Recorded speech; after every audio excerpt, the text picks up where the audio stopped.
या देशातील शोषित पीडित दलितांचे उद्धारक, दिग्विजयी नेते, विश्वरत्न परमपूज्य डॉक्टर बाबासाहेब आंबेडकर यांना कोटी कोटी प्रणाम.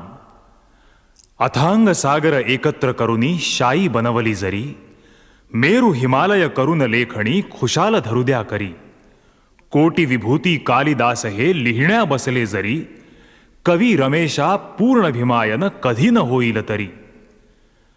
भारतीय घटनेचे शिल्पकार डॉक्टर बाबासाहेब आंबेडकर यांच्या स्मृतिप्रीत्यर्थ सुपर कॅसेट इंडस्ट्रीज सादर करीत आहे बाबासाहेबांच्या जीवनातील निवडक महत्त्वपूर्ण घटनेवर आधारित गीत. गीतकार प्रभाकर पोखरीकर, संगीत निखिल विनय, गायक सोनू निगम, अनवर जानी.